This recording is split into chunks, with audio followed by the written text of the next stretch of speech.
Next up, we have diabetes and parasites. So much of the information here is anecdotal. Okay, so parasites is something in Western medicine that is not spoken about a lot.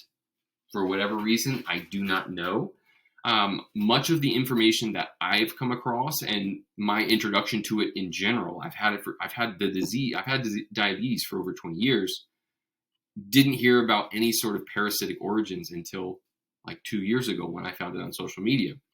Um, because it's not being covered in the mainstream with a lot of the sources and resources that we trust to make a topic relevant, all of the evidence and stories regarding parasites is sort of anecdotal. Because it counters the pharmaceutical narrative accepted in Western medicine, there are a lot of very inexpensive and natural ways to handle parasites. Being natural and naturopathic, it tends to be less profitable, which makes it less interesting to the West. So there's very little comprehensive data in the research because of that lack of funding and that lack of interest. But that doesn't mean that there isn't something there, which is why I look. So what are we looking for and why? So there are a couple different types of parasites that have more prevalence in disease states.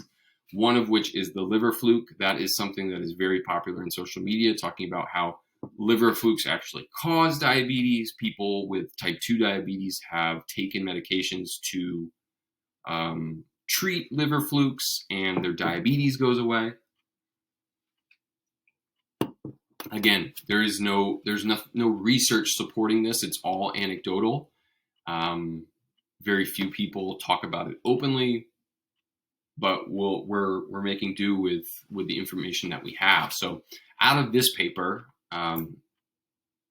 we found that liver flukes are obviously of the liver being the primary source of creating bile and the origin of the biliary system, or the releasing bile and digesting fats. So liver fluke disease is a chronic parasitic inflammatory disease of the bile ducts. So the adult flukes of several different types of liver flukes settle in these small ducts and live there for 20 to 30 years.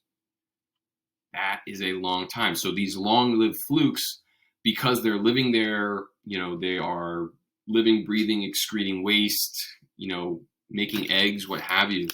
And they're there for so long, it creates a long-lasting chronic inflammatory response in these bile ducts.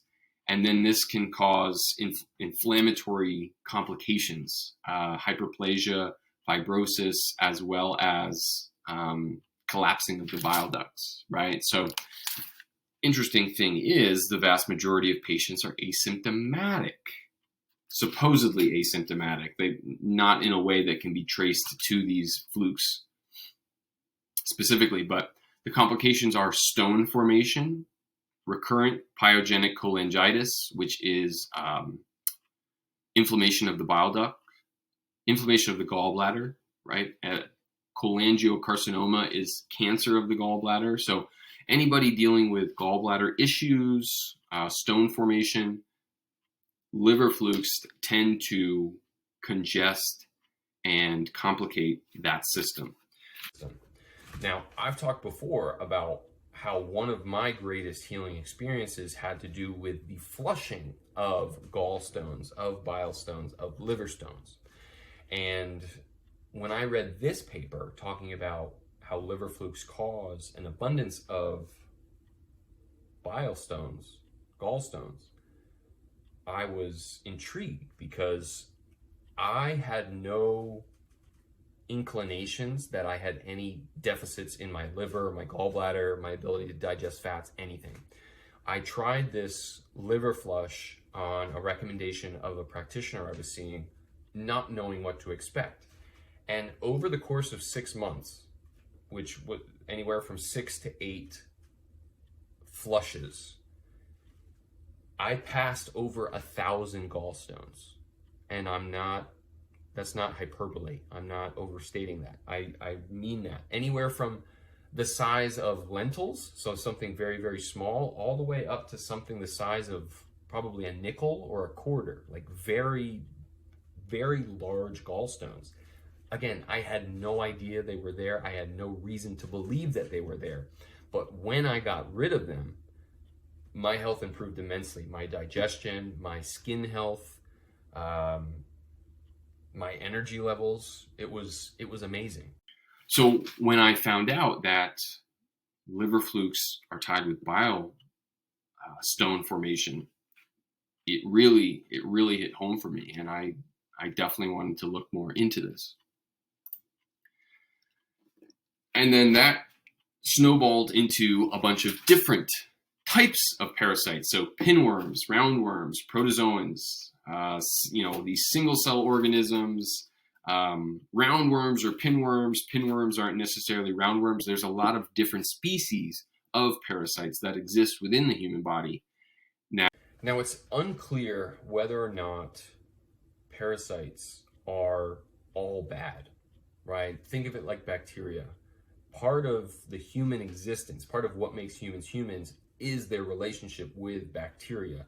It's a certain balance of bacteria, the flora in our gut, on our skin, all over. The same can be true for parasites. It's not clear to me, based on my reading, what that balance is. Now, I don't think that it's a complete, it'd be so difficult to rid yourself of parasites, and we don't even know if that would be a good thing, right? There's new evidence coming out now that parasitic presence in your body can actually fight disease. So it's less about extermination and more about finding balance and getting rid of the bad to allow for the good. So that's kind of where this research leads to, in my opinion. So this particular study, Intestinal Parasites and Diabetes, is systemic review and meta-analyses from earlier this year. They pooled data on IPs, which is intestinal parasites in diabetic patients. And they found that just under 30% of those with diabetes had a higher rate of parasites than a certain species of parasites to those compared to controls, which were not diabetic. So when you look at the diabetes parasite connection possibilities, like with the liver flukes, they can live there a long time. They're going through their life cycles, birthing, living, coming of age, laying eggs, dying off, having those eggs hatch, right? So that is all linked to a prolonged inflammatory response, which could be initiating an immune response. It could be making an existing response worse. Again, they're there for multiple years, right? With differing degrees of parasite proliferation. Some are laying thousands of eggs, right? And given by the name is parasite. Parasite by definition is something that is stealing resources at the expense of the host. So what are the effects of the food that we're eating that the parasites are taking? What nutrients are the parasites taking that, and what is that costing us, the host? It also has direct ties to liver and pancreas health because of the particular tissue infestation. For example, the liver flukes tied directly to liver tissue.